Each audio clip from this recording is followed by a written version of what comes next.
a analizar este tema con el primer invitado de esta noche. Me acompaña desde Ciudad de México el senador por el partido Morena, Mario Delgado. El senador Delgado presentó hoy mismo ante el Pleno del Senado una propuesta para la autorización de tratamientos terapéuticos con base en el cannabis y la legalización de la siembra, cultivo, posesión, transporte, uso y consumo en México. Senador, buenas noches, bienvenido.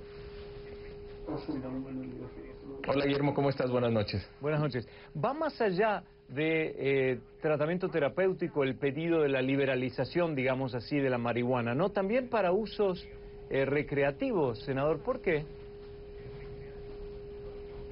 Así es, Guillermo, porque justamente la Corte abre la puerta, pone un caso en el que da un amparo, y aunque es muy limitado este amparo que da, es solo para estas 4 personas, lo que sí podemos hacer los legisladores es utilizar este criterio y llevarlo a la legislación. Entonces no queremos que haya nada más 4 mexicanos con esta posibilidad, que la Corte ya evaluó y dijo, les puedo dar un amparo, aquí no considero que se vaya a violar una ley o la Ley General de Salud es desproporcionada con esta prohibición. Entonces, lo que se intenta hacer, o la propuesta que presentamos el día de hoy, es replicar este esquema a nivel general. Entonces, dar un paso más allá. Habíamos propuesto la legalización para fines medicinales y terapéuticos, y creo que el camino que abre la Corte, aunque mucha gente diga lo contrario, aunque el gobierno diga lo contrario, aunque jurídicamente tiene efectos limitados,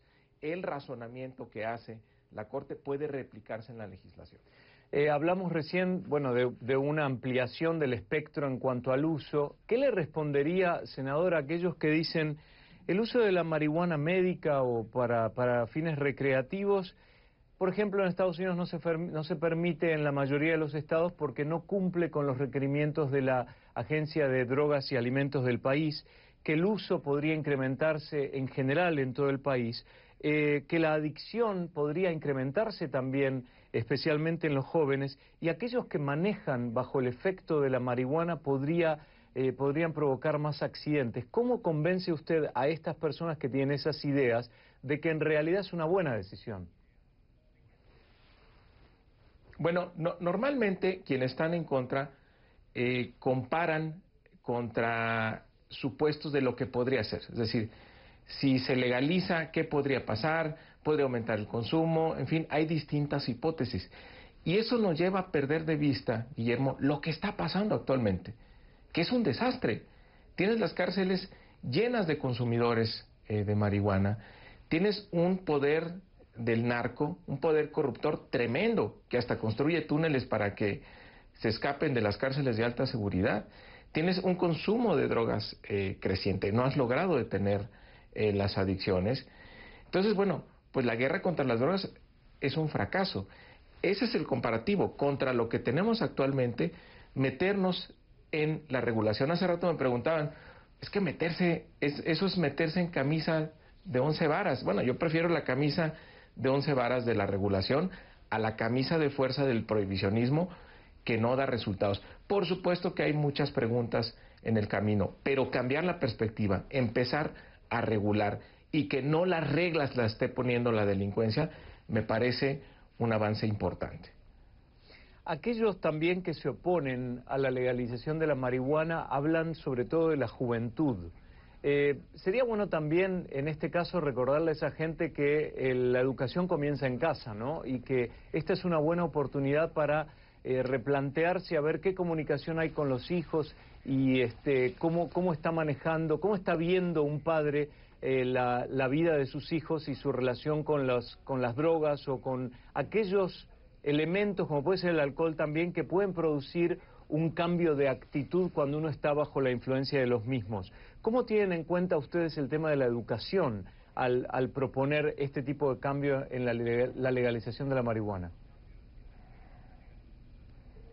Mira, Guillermo, yo creo que haya cambio o no haya cambio, creo que sí le falta mucho a este país una política muy en serio de prevención, falta mucha información, y sí, esto puede ser un pretexto para iniciar, pero decirle a estas personas, a ver, la marihuana está llegando a los jóvenes, y los jóvenes están arriesgando incluso hasta su vida, porque tienen que ir a comprarla al mercado negro, a un mercado donde los delincuentes ponen las reglas y a donde además están cometiendo un delito. Muchos de ellos pueden terminar en la cárcel. Esta es la situación que se pretende cambiar, que aquellos que quieran consumir marihuana, como en el caso que resuelve la Corte, bueno, aquellos que se organicen para sembrar, cultivar, poseer y consumir marihuana, no estén cometiendo un delito. Evidentemente ahí no entramos en tema de comercio, que ahí no entra la Corte, y en la iniciativa que presentamos el día de hoy tampoco entramos a ello. Es decir, estamos solamente en el autocultivo. Pero sin duda que nos falta información, y también decir una cosa, no es que de repente la marihuana se volvió buena. No, la marihuana es una droga y tiene efectos nocivos. Pero hay que empezar a hablar de ellos, hay que empezar a dar información y hay que darle la libertad al individuo de que decida, y no que tengas un Estado que te dice, estas drogas sí puedes consumir, estas drogas no puedes consumir. Yo prefiero un mercado regulado, donde el gobierno ponga las reglas, y no un mercado negro donde la delincuencia impone sus reglas, que es la corrupción de las autoridades y el ejercicio permanente de la violencia.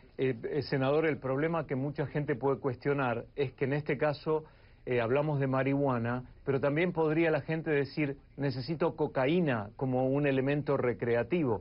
Y en ese caso, al no ser, si no fuera ilegal, habría menos peligrosidad en cuanto a conseguirla en forma ilegal o en forma escondida. ¿Cómo usted puede comparar en ese caso la marihuana y la cocaína o tantos otros elementos nocivos? No, bueno, aquí la diferencia es que empiezas ya a tener un enfoque distinto. Es decir, empiezas a ver cómo regulas las drogas. Y pues vas a ir, en el camino vas a ir aprendiendo mucho. Sí te quiero decir, por ejemplo, que en México la marihuana es en un 80% la droga más consumida. Entonces, estamos hablando de que pues sí es un tema muy importante. Y aísla estas drogas que son más peligrosas. Un criterio también ayer de la Corte te dice que la marihuana no es, como se dice, la puerta de entrada a drogas duras. No hay ninguna correlación. Entonces, ¿cuál es lo importante aquí?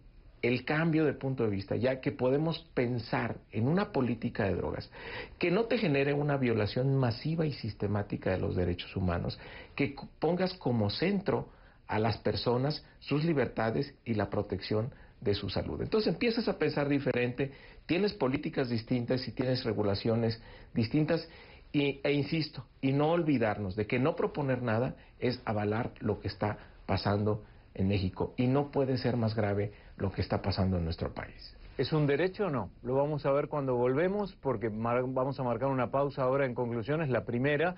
Ya regresamos con el senador por el partido Morena, Mario Delgado, en vivo desde México, y les recuerdo que pueden dejar sus comentarios.